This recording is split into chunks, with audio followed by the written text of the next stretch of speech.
Dan Anda masih bersama kami di Prime Plus. Saya akan kembali ke Prof. Hikmahanto. Kalau begitu, tadi pertanyaan saya, Prof. Jadi Israel menyatakan bahwa akan mempermudah warga dan pemukim Israel memberi properti dan menduduki tanah di tepi barat. Ya. Apa yang kemudian bisa kita lihat skema big picture-nya Ya, begitu? di tepi barat itu kan ada cagar-cagar ya untuk tanah-tanah rakyat Palestina yang tidak boleh diambil oleh warga Israel.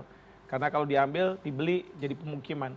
Nah sekarang bayangkan, di BOP waktu pertemuan tanda tangan itu tadi Mas Al sudah sampaikan, kan ada Jared Kushner cerita Project Sunshine, wah dibuat gedungnya luar biasa bagus dan lain sebagainya. Itu jangkanya, rentang waktunya 10 tahun. Fase pertama adalah menghilangkan bongkahan-bongkahan, tunnel harus dibereskan. Iya, jangan-jangan itu pasukan kita lagi yang disuruh kayak begitu kan, itu bahayanya di situ. Lalu ada fase berikutnya nanti pembangunan rumah dan lain sebagainya. Pertanyaan saya, selama pembangunan itu, rakyat Palestina di mana? Kedua, apakah kalau mereka ada di luar, boleh masuk tidak? Karena saya cerita sama Mas Umam kan, pada waktu Trump mulai masuk, dia mengatakan lewat Steve Witkoff, bahwa akan dikeluarkan 2 juta rakyat Palestina. Dan waktu itu kan publik kita, oh alhamdulillah, kita bisa membantu Palestina, solidaritas. Tapi saya ingatkan, tunggu dulu. Mereka itu dikeluarkan dari tanah air mereka. Tanah air itu merupakan hal yang sakral bagi suatu bangsa. Nah jadi saya berpikirnya, tadinya saya percaya di poin 19 dan 20 Trump, bahwa rakyat Palestina diberikan hak untuk menentukan nasib sendiri. Dan kalau misalnya nanti itu dilakukan, ada 2 negara yang koeksisten, katanya gitu di poin 20. Tapi permasalahannya, kalau bangunan-bangunan sudah jadi, pertanyaan saya, rakyat Palestina boleh nggak datang ke situ untuk membeli tanahnya, menyewa tanahnya? Jangan-jangan kayak di tepi barat, karena mereka nggak punya uang dan lain sebagainya, akhirnya diberikan kepada siapapun, termasuk orang Israel. Jahatnya lagi, kalau misalnya warga Israel itu disubsidi oleh pemerintahnya. Nah, belum lagi kalau misalnya ada generasi-generasi muda Palestina yang mungkin sudah hidup dengan kemewahan-kemewahan, mereka akan lupa mengatakan bahwa ngapain juga kita punya negara sendiri. Kayak Nice Daily itu content creator. Dia bilang saya ini orang Islam, saya ini Palestina, tapi negara saya Israel. Nah, coba bayangkan seperti itu. Maka seperti Mas Al bilang, perdamaian iya, tapi berujung pada kemerdekaan atau tidak. Kalau dari Israel jelas, perdamaian iya, tapi tidak ada kemerdekaan. Yang pasti adalah orang-orang Palestina boleh kamu eksis, tapi kamu jadi bagian dari Israel. Lalu pertanyaan kita, konstitusi kita mau diapakan? Masa di dalam pembukaan dikatakan bahwa penjajahan harus dihapuskan, tapi justru kita turut melanggengkan dengan kehadiran kita di BOP. Tapi saya setuju dengan Mas Umam bilang bahwa kalau sampai pada satu titik tertentu, kita harus keluar, kita keluar. Dan ini indikasinya siapa? Nah ini Mas Anu. Karena harus melihat nih bagaimana publik bereaksi terhadap masalah ini. Di sini pengambil kebijakan harus tepat mengambil keputusan. Apakah tetap di BOP atau harus keluar? Apa yang harus kita tunggu? Apa indikator yang kemudian bisa menentukan kita tetap di dalam atau kemudian kita harus... 3 hal. Pertama, gencatan senjata apakah akan dilakukan dalam waktu sekarang ini? Ya, kalau pasukan kita sudah datang, apakah gencatan senjata itu dilakukan? Karena menurut Netanyahu tidak akan ada rekonstruksi terhadap Gaza kalau belum ada gencatan senjata. Kedua, kalau misalnya ternyata sudah mulai ada gencatan senjata, artinya Hamas sudah mau dilucuti, demilitarisasi, lalu kemudian mulai pembangunan. Nah, pembangunan itu kita tanya, rakyat Palestina ada di mana? Mereka apa disimpan dulu di Rafah atau di mana dan lain sebagainya? Ya, bahkan ke Indonesia, seperti kemarin itu ada kebijakan untuk mengeluarkan evakuasi rakyat Palestina ke kita 1.000 orang. Nah, baru yang ketiga, kita lihat apakah rakyat Palestina bisa kembali, lalu kemudian pada saatnya mereka bisa menjalankan hak untuk menentukan nasib sendiri. Baik, Mas Umam, apa komentar Anda soal ini? Iya, betul, saya setuju yang disampaikan Prof. Hik. Memang tidak mudah untuk membangun argumen atau narasi yang optimis dan juga keluar dari berbagai macam kecurigaan terhadap realitas yang terjadi di Gaza, di Palestina. Maka di konteks itu yang bisa dilakukan ya bagian dari upaya untuk membangun strategic alliance. Seberapa kemudian itu efektif nantinya. Karena narasi-narasi yang tadi disampaikan tentang the new Gaza project atau Gaza development dilakukan oleh Yasir Gabay dengan timnya ya, yang tadi disponsori oleh Jared Kushner dan lain sebagainya, itu sebuah argumen yang memang patut diantisipasi. Nah, maka di level itu konteks equality itu yang kemudian harus betul-betul dijadikan sebagai guidance bagi tim di dalam konteks ini. Saya masih berharap betul strategic alliance itu bisa terjadi. Siapa mereka? Adalah elemen-elemen yang selama ini terdepan memperjuangkan kemerdekaan Palestina, yang tentu kita harapkan bisa kemudian melakukan, kita bukan, ini satu poinnya, kita bukan loyal ally dengan US atau dengan Israel apalagi dalam konteks ini ya. Maka kemudian kalkulasi ekonomi politik yang sangat strategis terkait dengan apakah kemudian tujuan utamanya itu bisa tercapai atau tidak, itu harus diukur dengan optimal. Nah, di level ini saya berharap teman-teman Kemlu bisa menggayat itu dengan baik. Tentu bukan hanya mendasarkan pada konteks deployment TNI di Gaza, apakah nanti di Rafah ataukah kemudian di tengah atau mungkin di utara, tetapi bagaimana kemudian konteks politik luar negeri itu betul-betul kemudian mampu tadi itu. Yang terpenting adalah apakah step by step menuju pada self-determination Palestina itu bisa dilakukan. Karena kalau misal kemudian itu bisa dilakukan, maka ada harapan.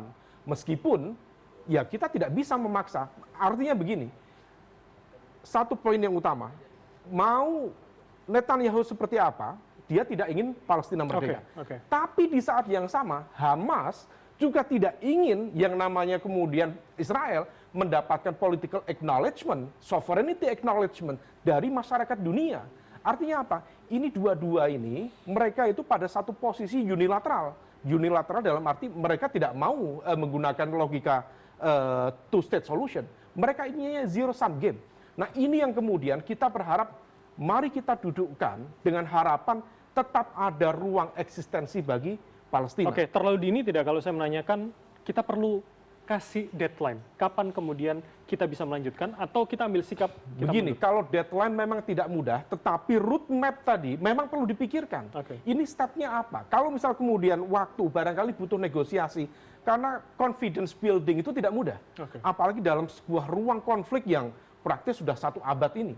Nah, maka kemudian yang bisa dilakukan step by step, apa yang bisa dilakukan, kalau misal kemudian itu bisa membangun confidence building di level regional, saya pikir itu adalah sebuah ikhtiar yang patut untuk diikhtiarkan ke depan. Kalau saya waktunya itu dikaitkan dengan apakah Hamas dalam waktu dekat ini mau dilucuti senjatanya atau tidak. Itu akan cukup menjawab indikator kalau kita ya. Misalnya dia tidak mau, berarti kita harus keluar.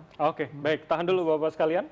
Karena tidak hanya saya akan bertanya, para pemirsa kita yang menonton dari kanal YouTube CNN Indonesia juga sudah memberikan pertanyaan dan juga pernyataannya. Kami sudah merangkumkan, ada 4, boleh ditampilkan teman-teman produser, kita akan lihat.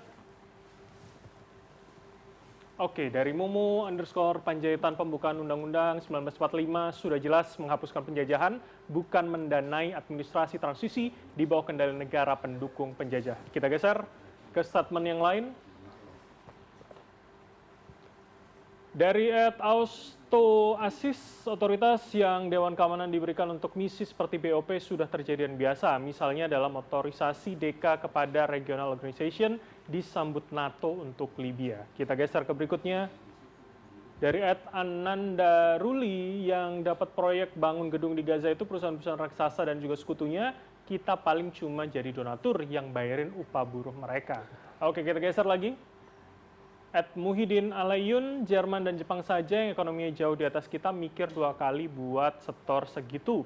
Kok Indonesia masih banyak rakyat miskin, malah paling semangat. Saya ke Mas Fuad. Ini saya ingat kalau Pak Menlu mengatakan kita ternyata tidak setor, tapi 8.000 pasukan itu dianggap cukup. Sebetulnya gini Mas, Pak Presiden bilang bahwa akan mengirimkan 8.000 itu kan nggak langsung tapi berdahap dan ada pertimbangan-pertimbangannya.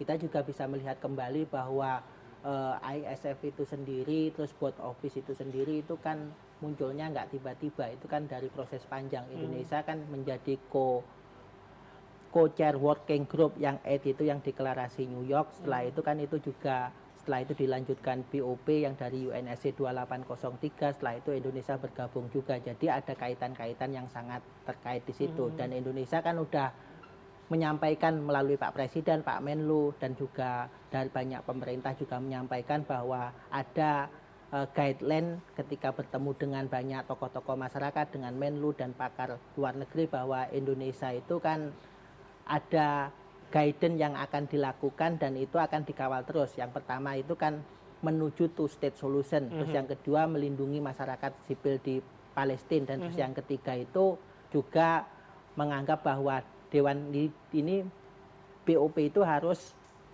tetap berpegang teguh pada piagam PBB. Dan kalau kita lihat dari Twitter tadi itu kan ada dua yang positif kan, dari keterlibatan Indonesia dan di BOP, dan itu yang ketiga itu meskipun ada skeptisnya bahwa BOP itu kan jalan menuju kemerdekaan Palestina. Mas Fuad, saya seperti ingin itu. spesifik. Kalau kemudian keresahannya di sini Indonesia kok masih paling semangat soal store dan bayar. Ini pemerintah bisa memastikan bahwa kita sudah 8.000 pasukan, nggak usah bayar.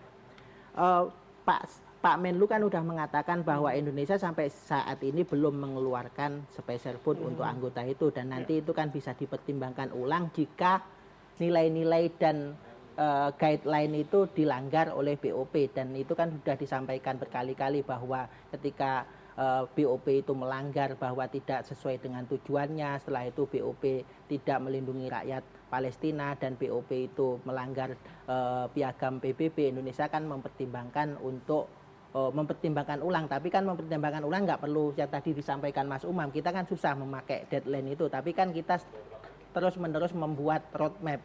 Saya ingin menyampaikan bahwa sebetulnya pada tanggal 19 November di kantor staf Presiden kita juga melakukan rapat koordinasi dengan kementerian dan lembaga waktu itu tentang pengiriman pasukan. Waktu itu kita mengundang dari TNI, dari Polri, dari BIN, dari Bappenas dan Pengiriman sebagainya pasukan kemana? ke Gaza dan wilayah konflik yang lainnya. Waktu itu kan kita menyusun roadmap-nya, dan itu harus semua harus disesuaikan dengan piagam PBB, dan jangan sampai itu mengorbankan pasukan kita yang ada di Indonesia, karena tujuan pertama itu kan antara kepentingan nasional dan kepentingan internasional kan harus dipadukan, dan memadukannya bagaimana agar sampai tidak jangan merugikan korbankan rakyat. tentara di Indonesia ke sana, jangan kirim tentara Indonesia ke sana. Jadi kalau Anda bicara jangan korbankan tentara Indonesia ke sana, jangan kirim tentara Indonesia ke sana.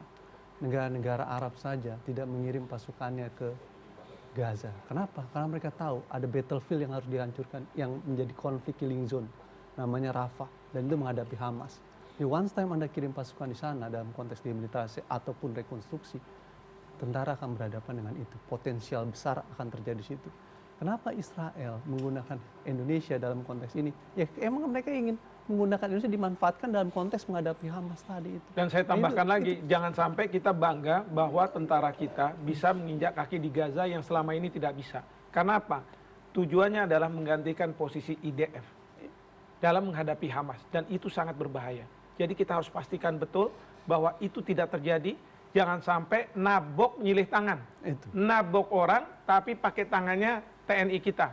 Jadi pihak Israel menggunakan tangan TNI kita untuk nabok Hamas. Itu tidak baik bagi publik kita, dan itu sangat akan menggerus legitimasi Bapak Presiden. Ya Pak, makasih Mas Al dan Pak kedua ya, Prof. Mas, saya kasih catatan. Iya. Dalam konteks sisi lain gitu kan, Amerika ingin menyerang ke Iran, proses sedang berjalan. Jadi yang Gaza diurusin sama tentara menghadapi Hamas dan ngirim pasukan berupaya ke Iran. Jadi memanfaatkan tentara Indonesia dalam konteks di Gaza, bukan untuk kemerdekaan Mas, untuk menundukkan dan menguasai itu.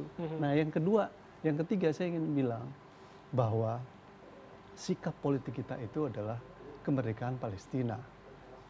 BOP tidak memberikan ruang itu, oke? Karena BOP roadmap-nya bukan PBB, ini roadmap-nya Trump, politiknya Trump. Dalam konteks itu, apa sih kepentingan Indonesia untuk takut dengan Amerika? Toh tarif udah 10%, 15%, jadi udah nggak perlu takut. Jadi kalau Mas nanya kapan mundur, ya sekarang saatnya mundur. Menurut Anda sekarang paling tepat? Kenapa? Tarif sudah 10-15%, BOP tidak memberikan ruang untuk kemerdekaan Palestina. Kalau Anda ingin meminta kemerdekaan ruang Palestina, Anda bisa mengambil track yang lain, dalam konteks itu diplomasi lain, track melalui PBB, bukan melalui jalan BOP. Sebetulnya itu kan bukan, BOP itu kan bukan lampu Aladin. Jadi kan kita nggak bisa mengharapkan dengan ada BOP setelah itu perang terjadi berhenti, ceasefire akan terjadi, setelah itu nggak ada korban sama sekali. Apa yang dilakukan Pak Menlu ketika di Amerika, beliau kan juga ketemu dengan perwakilan resmi Palestina, ketemu Sekjen PBB, dan mereka mengakui dan berharap pada sumbangan konstruktif Indonesia di BOP itu sendiri. Dan Indonesia diharapkan melindungi rakyat Palestina dan meningkatkan kerjasama multilateral Tapi Palestina itu. yang ditemui itu bukan dari Hamas. Palestina yang ditemui itu dari Fatah. Dan kalau misalnya dari Fatah, mereka setuju. Tapi ingat, pasukan kita kalau nanti masuk ke Gaza, itu berhadapan bukan dari yang Fatah, tetapi yang dari Hamas.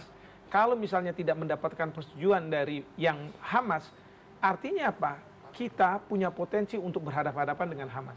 Iya, tapi di caveat yang ada disusun oleh Kemenlu dan dinyatakan ke Kemenlu itu bahwa ketika kita terjun itu harus jangan sampai tanpa izin dari Palestina itu, Prof. Jadi di situ Betul. kita Nah sekarang kalau misalnya tanpa izin dari Palestina, tapi Palestina adalah Fatah, kan kita bilang, kita udah dapat kok persetujuan, boleh dong masuk. Padahal ketika kita masuk, kita bukan berhadapan dengan Fatah, berhadapan dengan Hamas. Yang Hamas berdasarkan apa yang disampaikan oleh Osama Hamdan itu, mereka katakan, cukup di Indonesia di perbatasan aja, tidak boleh mereka ada di tengah-tengah. Kalau di tengah-tengah, itu berarti saya akan anggap Anda IDF. Tengah Sementara itu adalah Hamas- sektor Rafah Sektor saja. Rafah ini yang killing ground itu. Sementara BOP menaruh Indonesia di Rafah, berhadapan killing zone di zona merah dengan Hamas yang menjadi basisnya mereka tuh. saya Nah, kira itu masih pertanyaan, bisa dinegosiasikan, Mas. Karena kan di Piagam nggak semuanya yang negosiasi yang mana? Ini Ya, yang di menentukan situ kan- ketua hanya Trump. enggak, itu kan Ketuanya di BOP Trump sendiri dan sudah juga. dibuat Ada sektornya negosiasi sama yang mana panglimanya. Dan Kan di- sebelum wakil panglima itu dan di ditunjuk dan BOP, berbicara, itu Pak. mereka udah buat tuh sektor-sektornya. Tapi Gila kan nggak tidak saya? ada kaveat-kaveat yang dibikin bahwa kita itu tujuannya untuk kemanusiaan, melindungi Kalau masyarakat misalnya kita sipil, lihat dari kaveat, rekonstruksi harusnya dan sebagainya. pasukan dan kita nggak setelah dikirim. itu Kalau kita lihat kaveat, kenapa? Nggak mungkin. Tapi kalau sekarang dipaksakan masuk, dan itu berada di bawah komandonya dari panglima yang dari Amerika Serikat dan wakil kita di situ yang harus mengurusi tentu seluruhnya. saja pemerintah Bahaya. akan mempertimbangkan masukan-masukan itu, Pak. Tapi kan kita nggak bisa misalkan seperti yang tadi saya sampaikan, BOP itu seperti lampu Aladin, seperti kita